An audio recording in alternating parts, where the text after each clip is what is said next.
रोमारे ग्रामीण साहित्य पुरस्कार प्रदान. भिग रोमारे ग्रामीण साहित्य पुरस्कार प्रदान सोहळा 7 डिसेंबर रोजी नुकताच संपन्न झाला आहे. कार्यक्रमाच्या अध्यक्षस्थानी ज्येष्ठ साहित्यिक व प्रसिद्ध भाषा अभ्यासक प्राचार्य डॉक्टर दिलीप धोंडगे होते, तर भिग रोमारे ट्रस्टचे सचिव रावसाहेब रोमारे यांची प्रमुख उपस्थिती होती. कार्यक्रमाच्या अध्यक्षस्थानावरून बोलताना ज्येष्ठ साहित्यिक व भाषा अभ्यासक प्राचार्य डॉक्टर दिलीप धोंडगे म्हणाले की केबी साहेब हे थोर लोकनेते होते. स्वातंत्र्यानंतर वसाहतीतून मुक्त झालेल्या भारत घडवण्याचं स्वप्न बघणाऱ्या पिढीचे सदस्य असलेल्या केबी दादांनी हा भिग रोमारे ट्रस्ट स्थापन केला आणि त्याच्या माध्यमातून अनेक नवोदित ग्रामीण साहित्यिकांना पुरस्कृत केले. ही निश्चितच एक ऐतिहासिक घटना आहे. आजच्या ग्रामीण लेखकांनी आईबाबांच्या दुःखाच्या कहाण्यांपेक्षा आजचे शेती व शिक्षणाचे बदलते प्रश्न समजावून घेऊन शोषित व नडलेल्या कृषी जनसंस्कृतीचे प्रश्न प्रखरपणे मांडण्याची गरज आहे, असे प्रतिपादन साहित्य अकादमी पुरस्कार प्राप्त कादंबरीकार डॉक्टर रजन गवस यांनी येथे केले.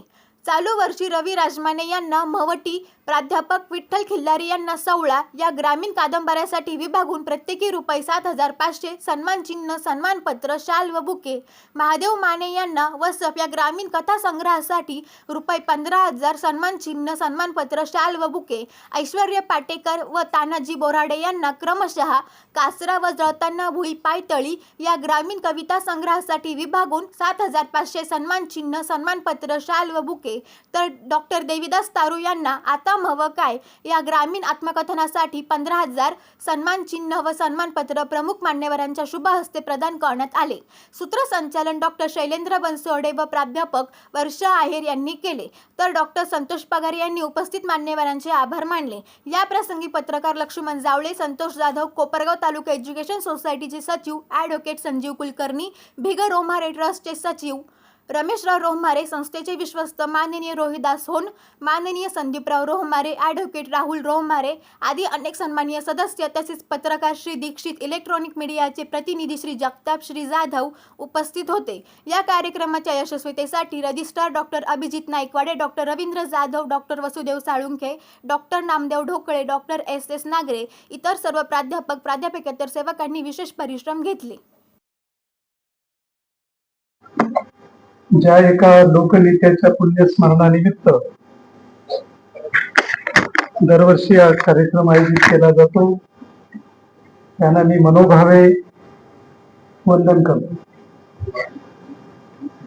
स्वातंत्र्याच्या आंदोलनामध्ये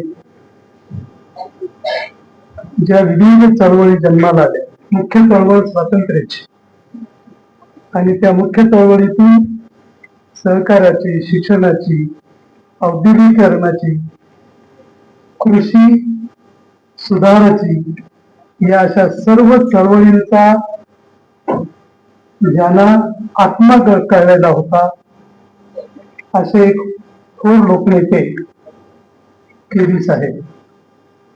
त्यामुळे त्यांनी सहकारात काम केलं, शिक्षणात काम केलं, शेतीत काम केलं, उद्योगात काम केलं आणि या सगळ्या परिसराला संपन्न करण्याचं काम त्यांनी केलं. त्या काळच्या परिस्थितीनुसार ते आमदार झाले. नंतरची परिस्थिती बदलली, त्यांनी राजकारण सोडलं आणि व्यवसायात त्यांनी पदार्पण केलं. एक आदर्श असं एक व्यक्तिमत्व, त्याचं चरित्र आपण सर्व विद्यार्थ्यांनी खूप वाचलं पाहिजे. उत्तम शिक्षण त्यांच्या वडिलांनी त्याला दिलं. स्वातंत्र्याच्या चळवळीत सहभागी झाले आणि वसाहतीतून मुक्त झालेला भारत आपल्याला घडवायचा आहे. ज्याने त्याने आपल्या परिसरात काम करून या भारताचं एक वेगळं चित्र निर्माण करायचं आहे, अशी खुंगाट मनाची बांधलेल्या साहेबांच्या पुण्यस्मरणानिमित्त जे पुरस्कार दिले जातात, 33 वर्ष अखंड हा कार्यक्रम चालावा, 177 साहित्यिकांचा गौरव करावा, ही अतिशय अभिनंदनीय गोष्ट आहे. असे हे लोकनेते ठिकठिकाणी होऊन गेले. यशवंतराव चव्हाणांचा आदर्श त्यांच्या समोर, लोकांचं नेतृत्व करायचं, लोकांच्या समस्या सोडवायच्या आणि म्हणून लोकांचं साहित्य लिहिणाऱ्या लोकसाहित्यिकांचा गौरव करायचा. म्हणून इथे या लोकसाहित्यिकांचा हा गौरव झालेला आहे. यशवंतराव चव्हाण याच गावामध्ये महाविद्यालयाच्या भूमिपूजन प्रसंगी भाषण करताना जे म्हणाले ते वाक्य फार महत्वाचं आहे. यशवंतराव चव्हाणांचं वाक्य असं आहे की लोकांची भाषा ही ज्ञानाची भाषा आहे. आणि त्या ब्रीद वाक्याला धरून नाशिकमध्ये यशवंतराव चव्हाण महाराष्ट्र मुक्त विद्यापीठ स्थापन. लोकांची भाषा ही ज्ञान भाषा झाली पाहिजे हे यशवंतराव इथे म्हणाले.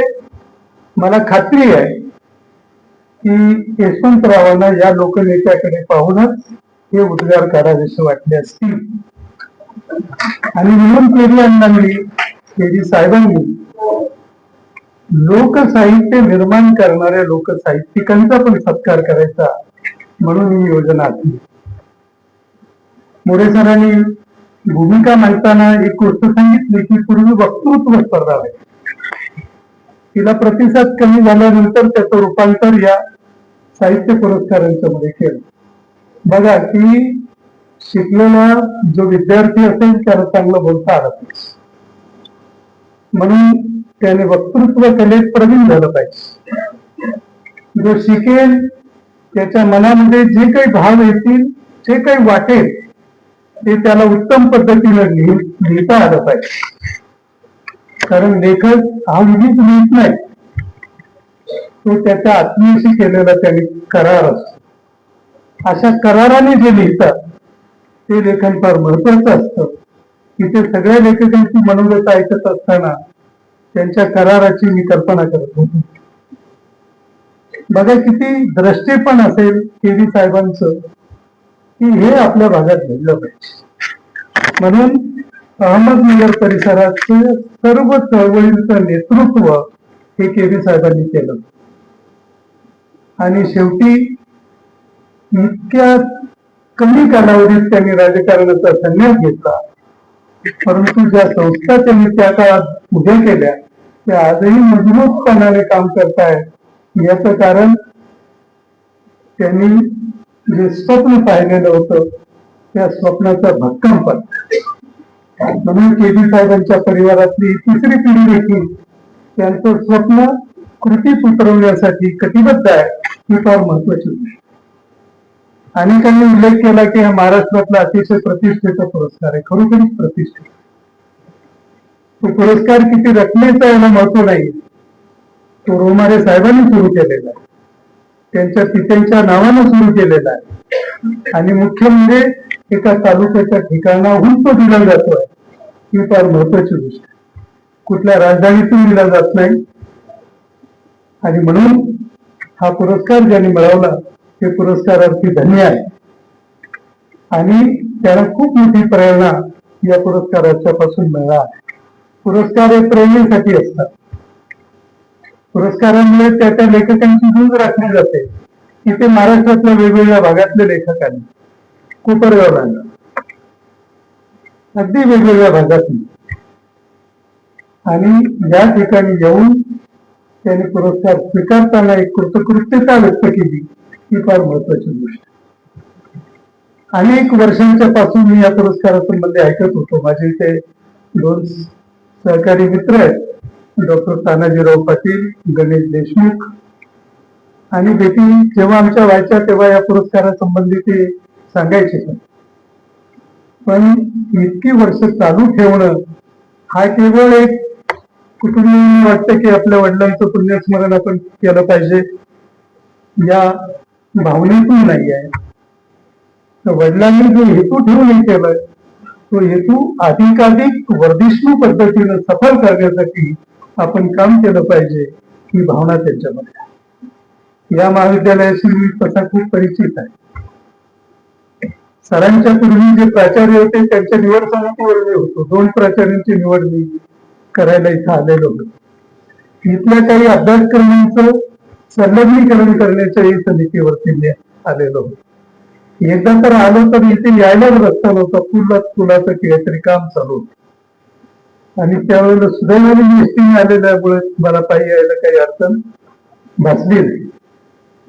या महाविद्यालयामध्ये ज्या पद्धतीने हे सगळं काही होतं ही अतिशय कौतुकास्पद गोष्ट आहे. म्हणून गवसकरांनी विद्यार्थ्यांचं अभिनंदन केलं, पण विद्यार्थ्यांच्या चेहऱ्यावर अजूनही भावना आहे की कार्यक्रम संपूच, पण शेवटी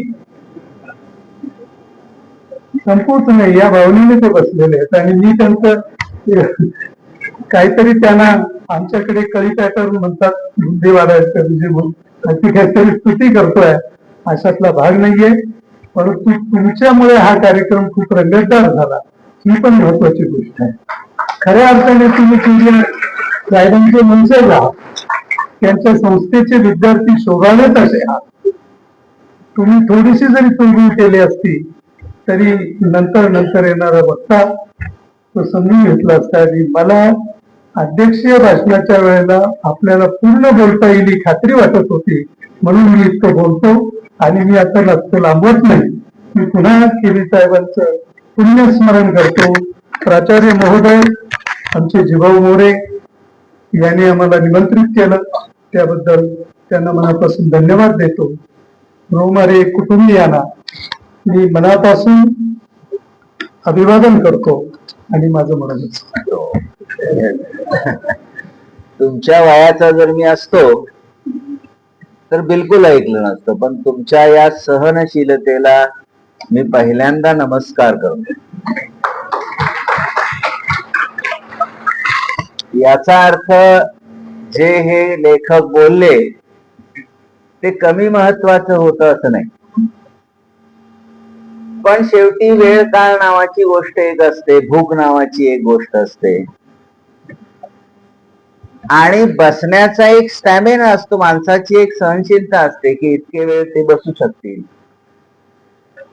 पण तुम्हाला खरोखरच मानलं पाहिजे, या पुरस्कार समितीचे संयोजक, या कार्यक्रमाचे अध्यक्ष, विशेष ज्यांचा उल्लेख केला पाहिजे ते रहोमारेंची तिसरी पिढी वकील साहेब, ज्यांचं स्मरण आज करतो आहोत ते केबी अण्णांच्या सगळ्या कुटुंबियांचा उल्लेख मी इथं करतो.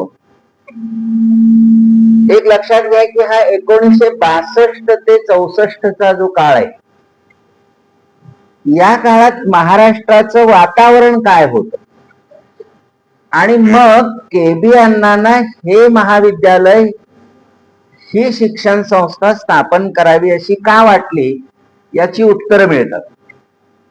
म्हणजे रवी राजमाने म्हणले की मागच्या वेळी मी शिर्डीला आलो त्यावेळेचे रस्ते अजून तसेच आहेत, 62ला ह्या रस्त्यांची अस्तित्वाची सुद्धा शक्यता होती का? या माणसांचं मोठेपण हे आहे की आपल्या भागातील पिढी शिकली पाहिजे, शेतकऱ्याची पोरं शिकली पाहिजेत, आणि त्याशिवाय हा भाग, ही सगळी स्थिती बदलणार नाही याची परिस्थितीची जाणीव या केबी अण्णांच्या पिढीला होती. त्याच्या आधी कर्मवीर अण्णांची पिढी होती, मामासाहेब जगदाळेंची पिढी होती, गाडगे मामांची पिढी होती. यांचा ध्यास असा होता की खेड्यापाड्यातली मुलं शिकल्याशिवाय आपल्या संपूर्ण समाजाच्या विकासाची शक्यता नाही. म्हणजे कर्मवीर अण्णा तर म्हणायचे की माझ्या दाढीच्या केसा एवढी शेतकऱ्याची पोरं शिकली तर महाराष्ट्राचं कायापालट होईल आणि संपूर्ण शेतकऱ्यांचा उद्धार होईल. अण्णांची ही जी भूमिका होती, केबी अण्णांची जी भूमिका होती, किंवा इथं साखर कारखाना काढणाऱ्या या संपूर्ण कुटुंबाची, विखे कुटुंबाची जी धारणा होती, त्या सगळ्या धारणांचा कडेलोट केला आपण. म्हणजे सगळी शिकलेली शेतकऱ्याची पोरं आमदार झाली, खासदार झाली, सगळी शेतकऱ्याची पोरं शिकलेली कचेरीमध्ये कलेक्टर झाली, मामलेदार झाली, कारकून झाली, सगळी प्राध्यापक झाली, शिक्षक झाली, प्राचार्य झाली, आणि कोणी झाली आणि कोणी झाली. याने कोणीही महाराष्ट्राचा विचार केला नाही. ही अतिशय दरिद्री पिढी निघाली. म्हणजे सगळ्यात घात जर कोणी केला असेल तर केबी अण्णांचे जी स्वप्न होती ती स्वप्न चक्काचूर करणाऱ्या तुम्हा आम्हा शिकलेल्या पोरांनी महाराष्ट्राचं वाटोळं केलं आणि त्याचं शेवटचं जे काय असतं ते आपण काल परवा करून टाकू. काय थोर लोक असतात. आणि अशा काळात हे लेखक लिहितायत. केबी अण्णांचं स्वप्न हे होतं, सावित्रीबाईंचं स्वप्न हे होतं की इथल्या चुली समोर आयुष्य घालणाऱ्या बाईच्या त्या संपूर्ण घरात शिक्षण आलं पाहिजे. शिकल्या पोरी आपण साक्षर, आपल्याला अक्षर ओळख झाली पण आपल्या डोक्यात काही सुधारणा झाली नाही, बिलकुल झाली नाही. म्हणजे जेवढे जेवढे शिकलेले असतात ते अधिक नालायक असतात याचे सगळे पुरावे तुम्हाला सगळ्या ठिकाणी मिळतील, सगळ्या ठिकाणी मिळतील. अधिक लाचार कोण?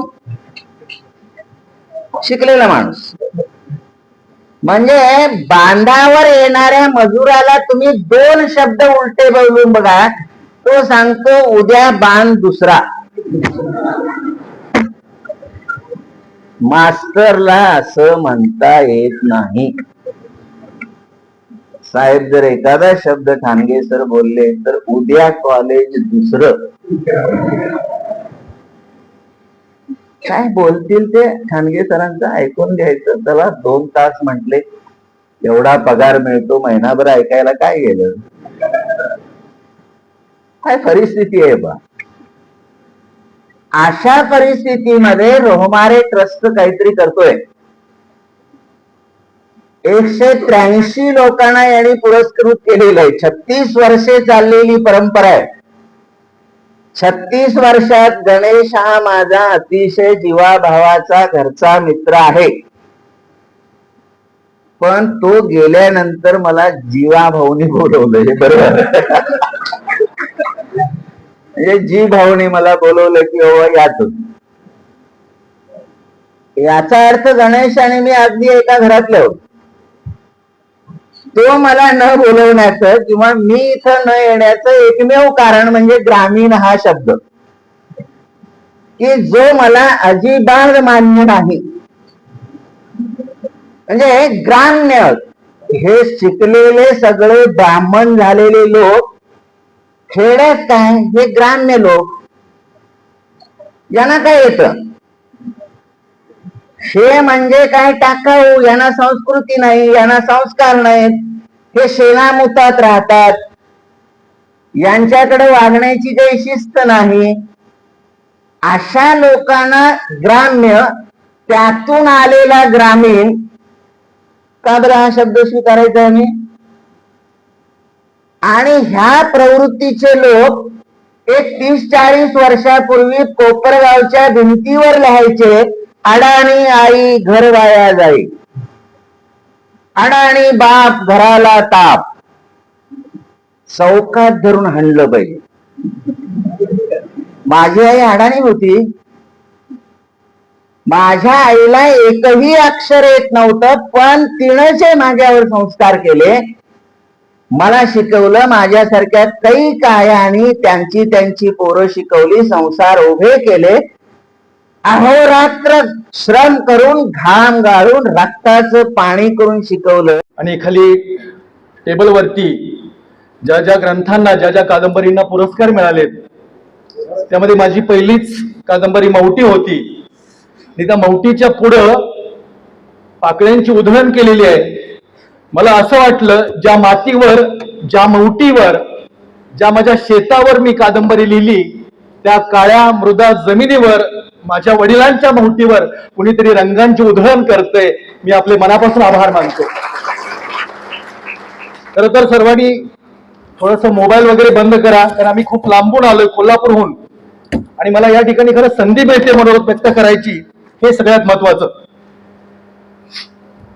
खर तर मौटी म्हणजे काय? तर मौटी म्हणजे प्रत्येक गावाला एक छोटीशी जमीन असते, जी जमीन काळजाचा तुकडा असते, आणि त्या जमिनीवर सगळ्यांचा डोळा असतो. आणि अशी ही मौटी जेव्हा मी लहान होतो, मला सर 3 मिनिटच आहेत ना, मी जेव्हा लहान होतो त्यावेळी शेंगा तोडायला जायचो भुईमुगाच्या, आणि एक एक पोतभर शेंगा तोडायचो. त्या पोरापोरींना आश्चर्य वाटेल. एक एक तुम्हाला सगळ्यांना शेत आहे ना, शेत आहे का? मी मराठी बोलतो ते कळतंय ना तुम्हाला? तुमच्या चेहऱ्यावर दिसतच नाही, पुढे तर कंटाळेल. शेत आहे का पप्पांचं? का बाबा म्हणता? पप्पांचं. हा. आणि मग त्या शेतावर आम्ही शेंगा तोडायला जायचो. एक पोतभर शेंगा तोडायचो सर. म्हणजे वडील खणायचे आणि मी तोडायचो. आणि मग एवढ्या शेंगा तोडायचो, कारण त्या शेंगाच्या जीवावर पुढचं शाळेचे दिवस, म्हशीच्या दुधाच्या पगारावर शेंगा, ह्याच्यावर सगळं चालायचं. आणि खूप साठवायचं, आणि त्या साठवून मग सहलीला जायचा असा एक उद्देश होता. आणि मग एवढ्या शेंगा तोडल्यावर त्या मौटीमध्ये एक माणूस आला, तो म्हणला, अरे तू या शेंगा सगळ्या हांटल्याच का लोकांच्या? नाही म्हटलं दादा, मी शेंगा तोडले त्या. आणि त्यानं खाड दिशी मला मुस्कारात मारली. पाखरू पडावं असं मी नांगडीत पडलो. वडील पळत आले, का मारलास माझ्या पोराला? नाही, हिने एवढ्या शेंगा तोडल्याच कशा? तीच माती, तीच मौटी मी मोठी झाल्यावर विकत घेतली. त्याच शेताचं नाव मौटी. रस्त्यापासून. आणि ही मी विकत घेतली याला कारण माझी आई. मी लहान असताना एका लाकडाच्या पेटीत सर लपून बसायचो. आई शेवरीची फोक घेऊन मागे लागली. बा सगळ्या गावाचा रोजगार करतोय, शिका नाही तर बोंबलत हिंडा तुर्चीच्या वळू जनावरावानी. आईनं जर लवणीत फोक मारली नसती तर रवी राजमाने सर इथे येऊ शकला नसता. मी माझ्या आईला या ठिकाणी पहिल्यांदा अभिवादन करतो, कारण त्यांनी जर शिकवलं नसतं तर हे दिवसच मला बघायला मिळाले नसते. मग ही जमीन घेतल्यानंतर भले मी नोकरीला असेल, तिथल्या प्रस्थापित व्यवस्थेनं काय त्रास दिला. एखाद्या सामान्य समाजातल्या, मला जातीवर जायचंच नाही, पण तरी पण म्हणतो की सामान्य समाजातल्या एखाद्या व्यक्तीनं थोडी प्रगती केली की प्रस्थापितांना किती बरं वाटतं, हा फार मोठा प्रश्न आहे. मग ते कुठल्याही समाजाचे असो. अक्षरशः 50 मीटर आमचं शेत आत आहे हम रस्त्यापासून. तर त्या शेतामध्ये जायला आम्हाला अडवणूक करण्यात आली. मी पहिल्यांदा द्राक्षाची बाग लावली. म्हटलं वर्षात एकदा पीक असतं, आणि त्या द्राक्षाच्या बागेसाठी त्या रानाला पाणी लागतं म्हणून सिमेंटच्या पाईपा आणल्या होत्या. इकडे पण नाशिकला बागा आहेत. आणि सिमेंटच्या पाईपांचा ट्रक रस्त्यावर आला आणि तिथल्या व्यवस्थेनं तो ट्रक अडवला. 750 सिमेंटच्या पाईपा, एका पाईपचं वजन होतं 150 किलो. मी आणि माझ्या बापानं आणि 5-6 गड्यांनी खांद्यावर नेल्या. 4 दिवस नेल्या. रगात मुतायची पाळी आली वाटेच्या पायात. तरी त्या माणसांच्या काळजाला पाजर नाही सर फुटला की न्या जावं ट्रक आत म्हणायचं. 4 वाजले होते. इस्लामपूरमध्ये द्राक्षाच्या काट्या विकत घेतल्या. आभाळ भरून आलत. सगळा पाऊस पाऊस पाऊस. रानात गेलो. रात्रीचे 11 वाजले. माझ्या मिसेसचा स्मिताचा फोन आला, एवढ्या उशीर काय करताय? अगं म्हणलं काट्यांचा ट्रक आलाय, कारण दिवसा काट्या आत कोण नेऊ देणार नव्हतं. असल्या भर पावसात मी आणि माझा भाऊ दीपक आणि माझा एक विद्यार्थी, आम्ही चौघांनी रात्री 1 पर्यंत त्या काट्या आत टाकल्या, कारण दुसऱ्या दिवशी आम्हाला वाट मिळणार नव्हती. त्या मौटीतल्या द्राक्षाच्या काडीला डोळा भरला म्हणजे फडफडणारा कागद मला विठ्ठलाच्या पंढरीच्या वारीत फडकणाऱ्या पताकासारखा दिसायचा. माझा बाप सगळ्या मौटीवर भजन म्हणायचा. अशा या मौटीची अवस्था समाजाला कळावी की खरंच. आज मला नेहमी वाटतं की सर फार मोठा स्लोगन होता, कटेंगे तो बटेंगे का काहीतरी. अरे इथं भाऊ भावाला वाट द्यायला तयार नाही. आज ऊस तोड आली की उद्या पाणी सोडलं जातंय. भाव भावाला वाट देत नाही. एक बुडका दुसऱ्या बुडक्याला सळा करत नाही. भावकीवाद प्रचंड आहे, जातीवाद प्रचंड आहे. जाती त्या पुन्हा घट्ट व्हायला लागले. त्या कसलं बटेंगे तो कटेंगे रे. आपण सगळे एक झालं तर या देशाची प्रगती होणार आहे.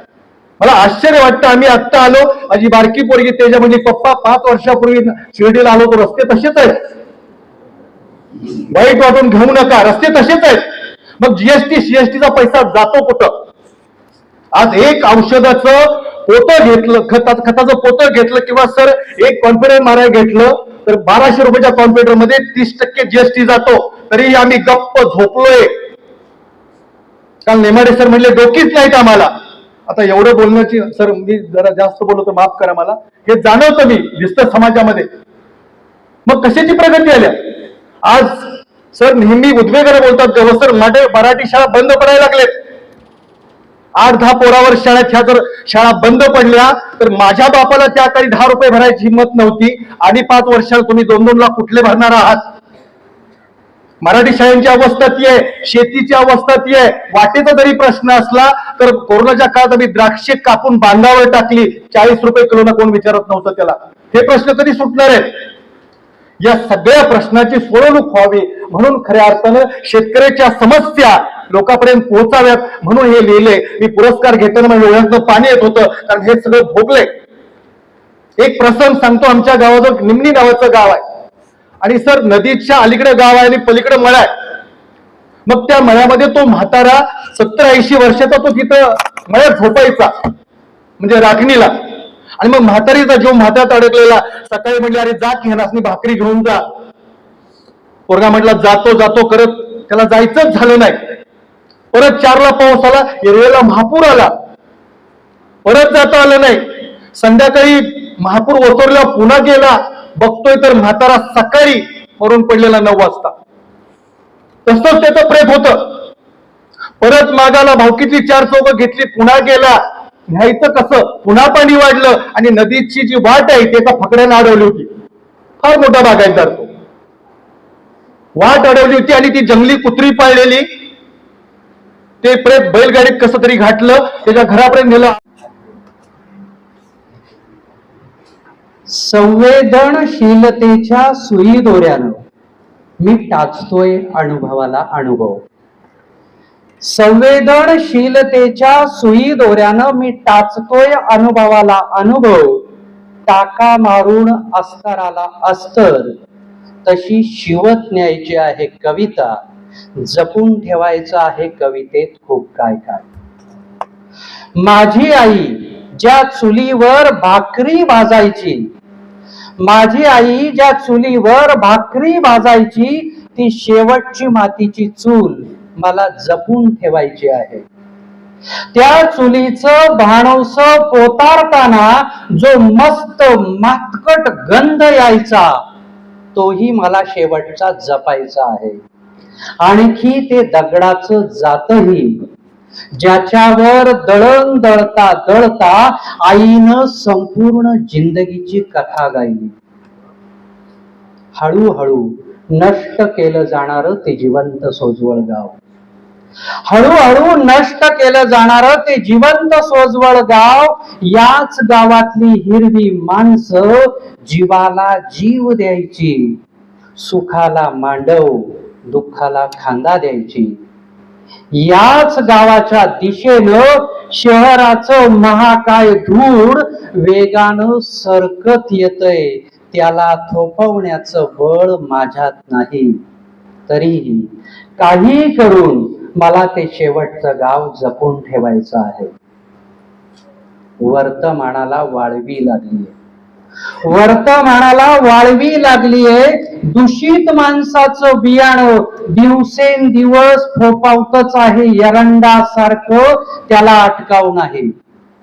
अवघं जंगल वाढत चाललंय त्यांच्याच नावचं. सगुण आणि सद्गुणी संवेदनशील माणसास आता मरणापुरतीही उरणार नाही जागा. म्हणून संवेदनशील माणसाचं बियाणं या सर्वांतून वाचवत मला न्यायचं आहे. थोडक्यात हिरव्या चैतन्याचा लसलसता कोंब जळून खाक व्हायच्या आत त्याचं शेवटचं चित्र मला शब्दात काढून ठेवायचं आहे.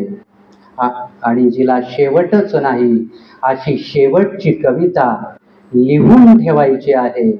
कारण नष्ट होत जाणाऱ्या शेवटच्या माणसास आता कविताच वाचवणार आहे, आता कविताच वाचवणार आहे. ही भूमिका सांगण्याचं कारण असं, 2 शब्द आहे आपल्याकडे, म्हणजे निष्ठा आणि आस्था. गेली 20 वर्ष मी प्राध्यापकी करतोय, या पोरांच्या समोर शिकवतो आहे.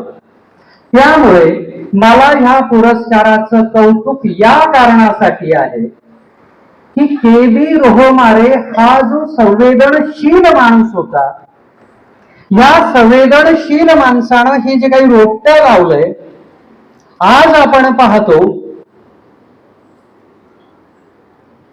कवी कलावंताला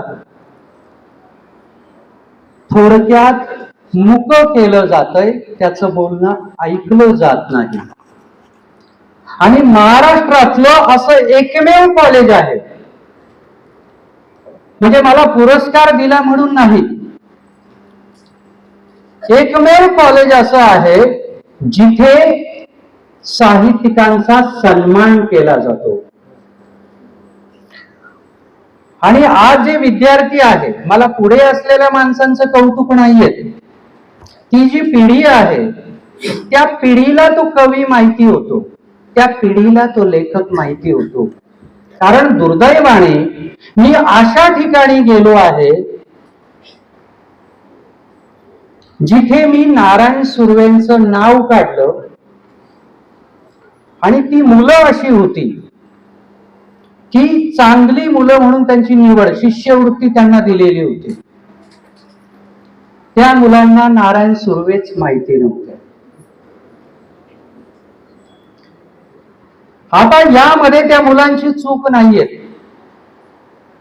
अगदी त्यांच्या मराठी शाळेच्या शिक्षकापासून ते कॉलेजच्या शिक्षकापर्यंत, प्राध्यापकापर्यंत हे सगळे लोक त्याच्यात येतात. पण के.जे. सोमय्या कॉलेज मधल्या मुलाला जर विचारलं साहित्य, तर मला वाटतं ते ठामपणे सांगू शकतात.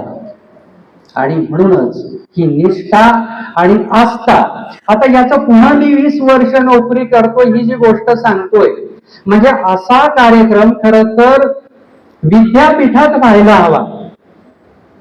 पण विद्यापीठात सुद्धा हे कार्यक्रम होत नाही. जे एक ग्रामीण भागातलं कॉलेज करतो आहे आणि त्यांची निष्ठा आणि आस्था मला सांगायची आहे. के.व्ही. रोहमारे साहेबांनी लावलेलं हे रोपटं अशोक रोहमारे जींना जर वाटलं असतं की काय करायचं बाबा सन्मान, तर ते थांबलं असतं. आता पुन्हा पुढची पिढी आलीये,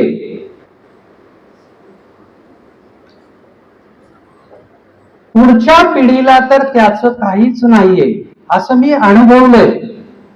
पण मी इथल्या पुढच्या पिढीला, म्हणजे मगाशी ॲडव्होकेट राहुल रोहमारे साहेबांनी जे मनोगत व्यक्त केलं, आता वकील लोक म्हटले की जनरली व्यवहारी असतात आणि वकील मी 40 वर्ष कोर्टात लढत हो आहे, त्यामुळे मला वकील लोक माहिती आहे.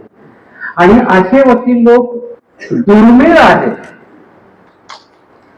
की एका बाजूला साहित्यिकांना बाजूला केलं जात आहे अशी व्यवस्था आपल्याकडे आलेली आहे. आणि ही एका बाजूला मी पाहतो आहे की ज्या कॉलेजमध्ये हा सन्मान केला जातो आहे, आणि मगाशी त्यांनी सांगितलं की याचं मानधन पुन्हा आम्ही वाढवतो आहोत. याच्यासाठी टाळ्या झाल्या पाहिजे, माझ्या भाषणासाठी नाही. की हा जो विचार आहे, ही जी निष्ठा आहे, आस्था आहे, ही या महाविद्यालयामध्ये अजूनही टिकून आहे. त्यामुळे इथे हा सन्मान घेताना मला प्रचंड आनंद होतो आहे. आणि ज्यांच्या पुढे मला बोलायला मिळतंय, रवी राजमाने सर मगाशी म्हणाले तसं, की मला अजूनही माझ्या मराठी शाळेचे गुरुजी समोर आले तर माझे तळतळ होते.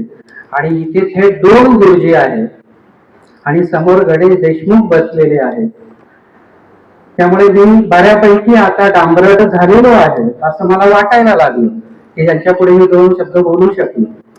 आणि मी रोहमारे ट्रस्टचा पुन्हा धन्यवाद व्यक्त करतो की ज्यांनी मला सन्मानित केलं आणि इथे बोलण्याची संधी दिली. आणि तुमच्या सगळ्यांचेही धन्यवाद व्यक्त करतो की तुम्ही माझे 2 शब्द ऐकून घेतले. ज्यांच्या पुण्यस्मरण दिनाच्या निमित्तानं त्या औचित्यानं हा पुरस्कार वितरण सोहळा या ठिकाणी संपन्न होतोय. ते कैलासवासी माजी आमदार, खऱ्या अर्थाने राजकारणी बरेच होते, बरेच आहेत, बरेच होतीलही, पण शिक्षण, समाज आणि साहित्य या तिन्ही क्षेत्रात ज्यांच्या कर्तृत्वाचा ठसा काळावर उमटला ते कैलासवासी के.व्ही. रोहमारे यांच्या पवित्र स्मृतीस सर्वप्रथम विनम्र अभिवादन करतो. व्यासपीठावर उपस्थित ज्यांच्या शुभ हस्ते मला हा पुरस्कार प्रदान झाला.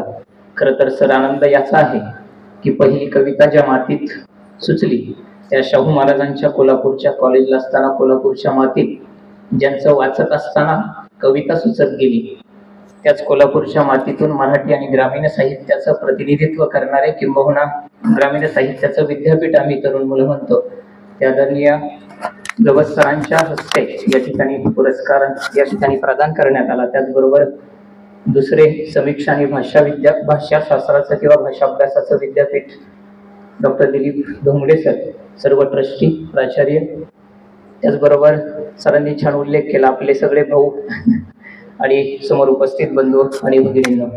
सर्वप्रथम खरं तर मराठी साहित्य क्षेत्रात अतिशय महत्वाचा, मानाचा तर आहे पण महत्वाचा समजला जाणाऱ्या बिगर हुमारे पुरस्कारातील कविता या साहित्य प्रकारात विशेष करून साहित्य अकादमी पुरस्कार प्राप्त, युवा साहित्य अकादमी पुरस्कार प्राप्त पाटेकर सरांच्या सोबत माझ्या जळताना भुई पायतळी या कवितेचा आपण या ठिकाणी हा पुरस्कार देऊन सन्मान केला. त्याबद्दल सर्वप्रथम मी बिगर हुमारे ट्रस्ट, तुमचे सर्व संयोजक, परीक्षक सर्वांचं या ठिकाणी मनपूर्वक आभार मानतो. या ठिकाणी सर्वप्रथम खरं तर सर अलीकडे पुरस्कार उदंड झाले अशी मराठी साहित्य क्षेत्रातली स्थिती असताना, तशी परिस्थिती असताना देखील हाताच्या बोटावर मोजण्या इतक्या संस्था अजून शिल्लक आहेत की जे पुरस्कार हे कार्य किंवा साहित्यातले पुरस्कार हे कार्य फार निगुतीनं, फार निरपेक्षपणे, प्रामाणिक आणि स्पष्ट निकोप अशा प्रकारचा दृष्टिकोन ठेवून करत आहेत. खरं तर संस्थेचा हा स्पष्ट आणि निकोप दृष्टिकोन यामुळे तर हे कार्य गेले 35 वर्ष टिकून आहे. आणि या दृष्टिकोनामुळे तर माझ्यासारखा गवसर साहित्यात फारशी ओळख पाळख काहीच नसलेल्या भीमाशंकर अभयारण्याच्या पायथ्याशी आदिवासी ग्रामीण भागातून आलेल्या एखाद्या युवा कवीच्या कविता संग्रहाला, साहित्य कृतीला इतका मोठा महत्वाचा पुरस्कार मिळू शकला कारण संस्थेचा हा निकोप अशा प्रकारचा दृष्टिकोन. खरं तर हा पुरस्कार माझ्यासारख्या अनेक सर्वच युवा, नव्यानं लिहिणाऱ्या, ग्रामीण भागातल्या गावमातीतून शिवारातून येणाऱ्या पोरांना खऱ्या अर्थाने पुढील अधिक काळात चांगलं लिहिण्याचं बळ देईल याबद्दल निश्चितच शंका नाही.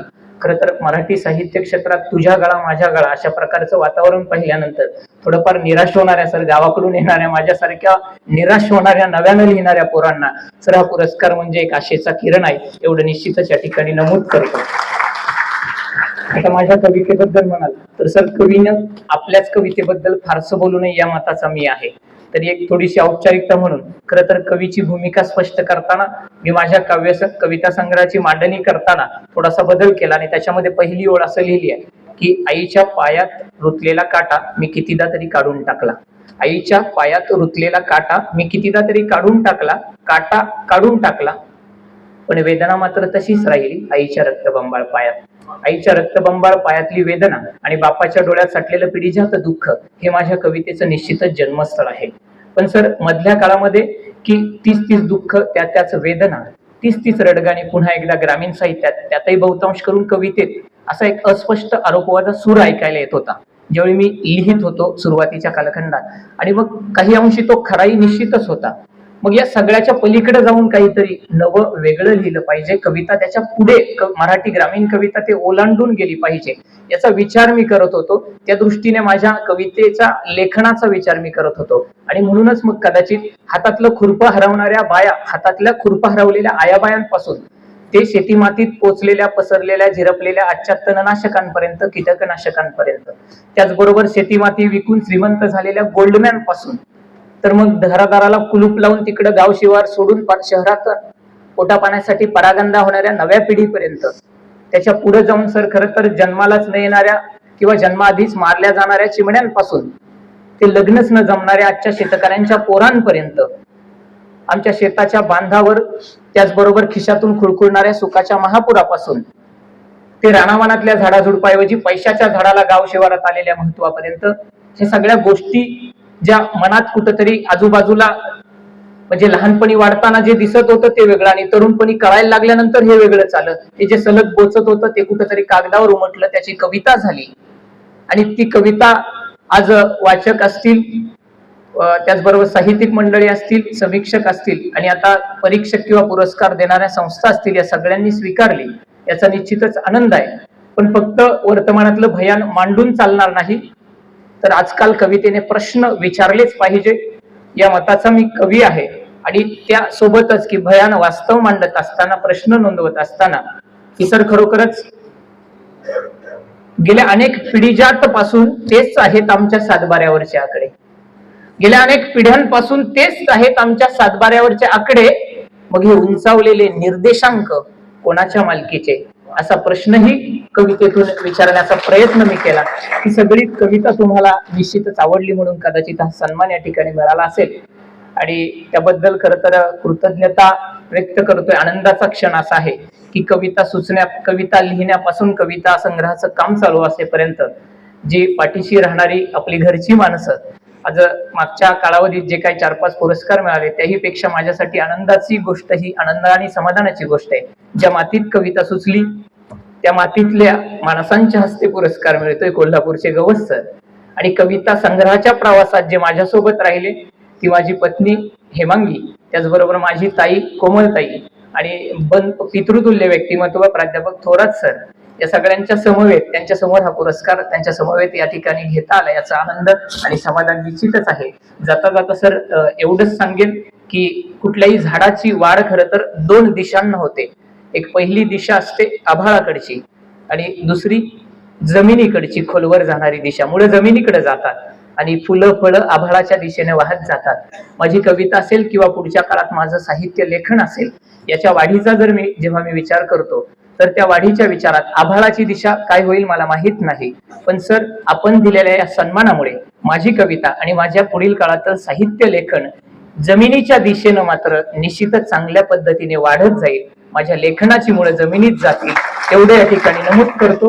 पुन्हा एकदा मी माझे प्रकाशक विष्णू जोशी सर, काव्याग्रह प्रकाशन वाशिम, आमचा सर्व काव्याग्रहचा परिवार, सर्वांच्या वतीने आपणास मनपूर्वक धन्यवाद देतो. जय हिंद, जय महाराष्ट्र. कित्येक वर्ष गुरुद्वाऱ्याचं खाऊन जगलो सर. माझा बाप, माझी माय, माझी आजी मुळे विकायची. माझा बाप मिल मध्ये मजूर होता.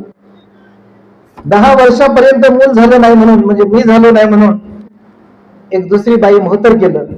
मोहतर रात्री करायचं असते बरं का, रात्री करून आणतात. आमच्याकडे पद्धत सर तशी. ती बाई ती काळी, ती माय माझी दुसरी काळी आणि माझी माय गोरी, पण बाप तिचाच लाड करायचा जास्त. आणि तिला करून आणल्याबरोबर तिला माझा भाऊ एक झाला, सावत्र भाऊ. आणि त्याच्यानंतर 2 वर्षानं मी एकदम रेअर केस 2 वर्षानं जन्माला आलो. पण आलो जन्माला, काहीच फायदा नाही जन्माला येऊन सुद्धा सर.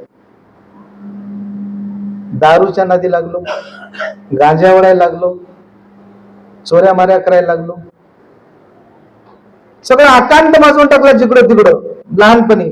शाळेचं तर गंडच नाही. शाळेमध्ये गेलं माय माझी, मग शेवटी बापानं काय केलं की मायला बाजूला करून टाकलं. तू जाय म्हणले तू बाजूला. एक झोपडी बांधून राहिली, झोपडी गळायची, माळवं विकायची माय. कोणाच्या तरी माळव विकताना ते पाऊस आला तर पत्राखाली बसायची, रोडवरच विकायची. अशा या परिस्थितीतून मी आलो. पण एक लक्षात घ्या, मी या पुस्तकात कुठे परिस्थितीचं भांडवल केलं नाही सर. कुठंच परिस्थितीचं भांडवल केलं नाही. आपल्या बळावर, स्वकर्तृत्वावर कसं पुढे येता येते आणि आकाशालाही कशी गवसणी घालता येते, हा आशावाद मी या पुस्तकामध्ये मांडलेला आहे. कुठेही परिस्थितीचं भांडवल नाही. माझी परिस्थिती अशी होती, मला असं होतं, असं काहीच नाही. म्हणून हे सगळं करत असताना मी आजूबाजूचा परिसर सुद्धा टिपलेला आहे. आणि हे करत असताना एक प्रसंग घडला. मी गौंड्याचं काम करून आलो होतो नेमकंच. मी हॉटेलमध्ये वेटरचं पण काम केलं. आता 28 वर्ष माझी सेवा झालेली आहे माध्यमिक शिक्षक म्हणून. DYSP 1.5 ला गेलो. मी सगळं पुस्तकात नमूद केलं आहे. माझं लिस्टमध्ये नाव आहे MPSCच्या. शिक्षण अधिकारी महाराष्ट्रात फर्स्ट आहे. जळगावला शिक्षण विस्तारायचं का देऊ. आता ही 7वी नोकरी आहे माझी. आपल्यामध्ये जर कर्तृत्व असेल, आपल्यामध्ये जर जिद्द असेल, तर आपण कोणत्याही गोष्टीला सामोरं जाऊ शकतो.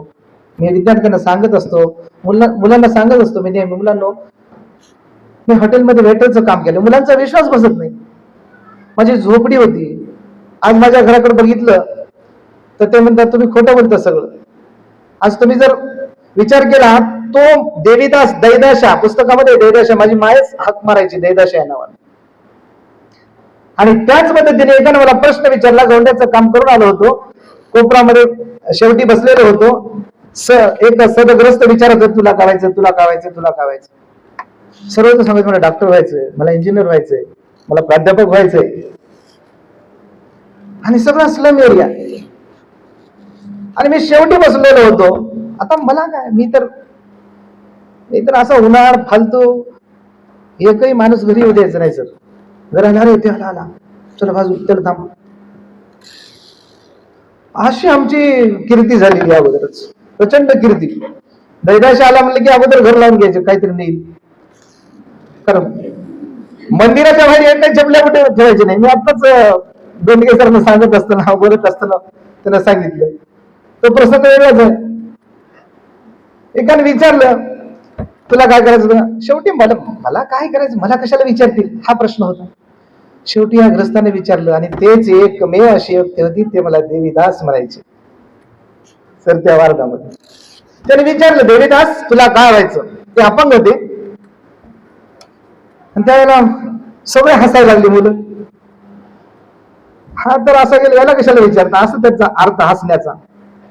आणि मग मी सांगितलं, सर अहो आता मोह काय, आता मला कशाला विचारता असलं, आता मी तर वाया गेलेला आहे, शिक्षण नाही, काहीच नाही, 5 वर्ष शाळा सोडून फिरलेला.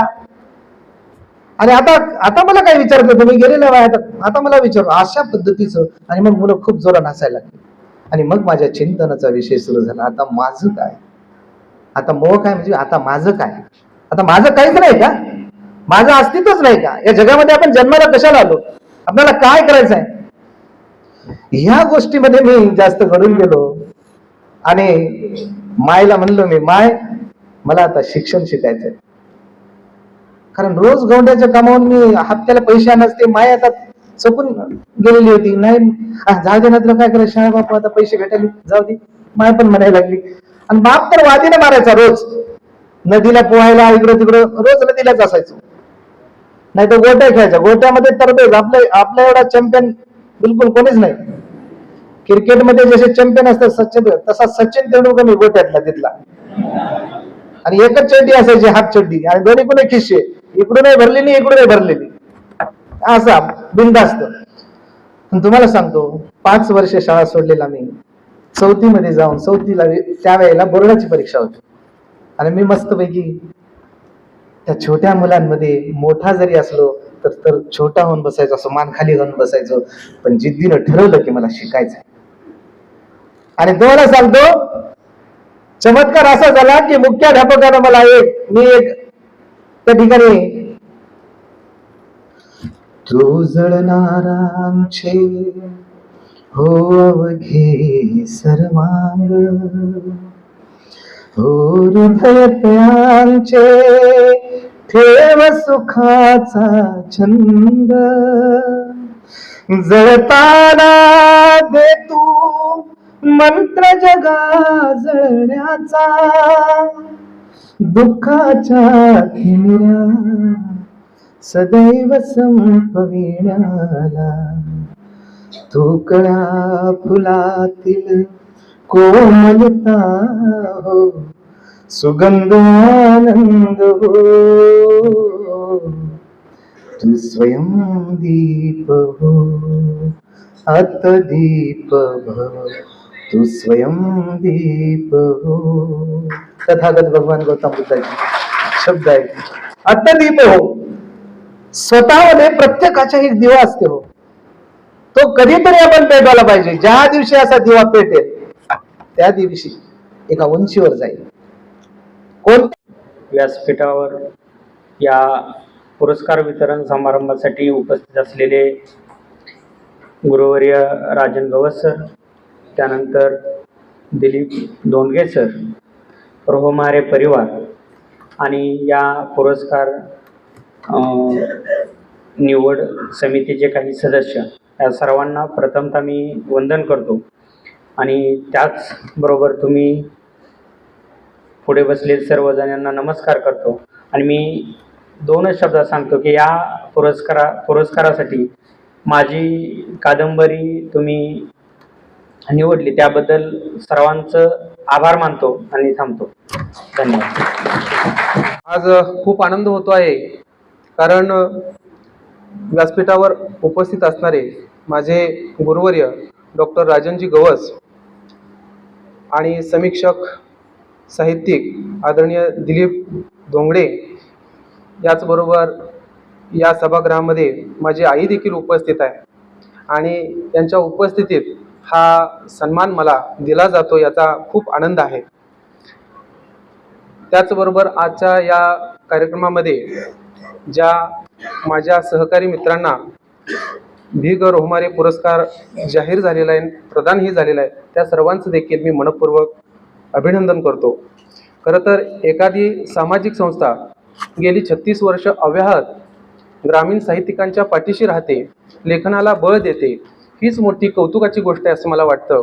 त्यामुळं या समितीचं पहिलं मी धन्यवाद व्यक्त करतो. याचबरोबर माझ्या वसप या कथासंग्रहाला आपण सन्मानित केलेलं आहे, त्याबद्दल मी निवड समितीचं आणि संयोजकांचं मनपूर्वक प्रथमतः धन्यवाद व्यक्त करतो. खरं तर वसप त्याचा प्रश्नाकाठी अर्थ असा आहे की शेताच्या बांधावरती एक भलं मोठं झाड असतं आणि त्या झाडाच्या वस्तीमुळं त्या खाली कोणतंही पीक येत नाही. जरी आलं तर ते खुरटं असतं, खुजं असतं. अशीच परिस्थिती शेतकऱ्यांची देखील आता झालेली आहे. किंबहुना प्रत्येक माणसाच्या आयुष्यामध्ये चढ उतार आहेत आणि वसपरूपी संकट छाया असलेला प्रत्येकाचं आयुष्य असं भरून गेलेलं आहे. पण तरी देखील आपण डगमगलं नाही पाहिजे, त्या परिस्थितीवरती आपण मात केली पाहिजे, हे विधान सांगणारा माझा कथासंग्रह आहे. आणि या कथासंग्रहामध्ये गाई गुरं असतील, शेतीमातीचे प्रश्न असतील, त्याचबरोबर भाऊबंदकीचे प्रश्न असतील, हे देखील या ठिकाणी आलेले आहेत. आणि हा कथासंग्रह केवळ माझा एकट्याचा नाही, तर हा समस्त कृष्णाकाठच्या कृषीजन समूहाची एक व्यथा सांगणारा हा कथासंग्रह आहे. ग्रंथाली प्रकाशनानं हा कथासंग्रह माझा प्रकाशित केलेला आहे. माझे गुरु डॉक्टर रणधीरजी शिंदे यांनी या पुस्तकाची पाठराखण केली आणि आपण सर्व वाचकांनी हा कथासंग्रह स्वीकारला. आज महाराष्ट्रामध्ये बऱ्याच ठिकाणाहून या कथासंग्रहाला पुरस्कार मिळाले. ते केवळ आपण वाचक असल्यामुळं आपल्यासारख्या चांगल्या संस्था या अशा ग्रामीण लेखकांना प्रेरणा देतात, त्यामुळंच अशा पद्धतीचं यश मला मिळतं असं वाटतं.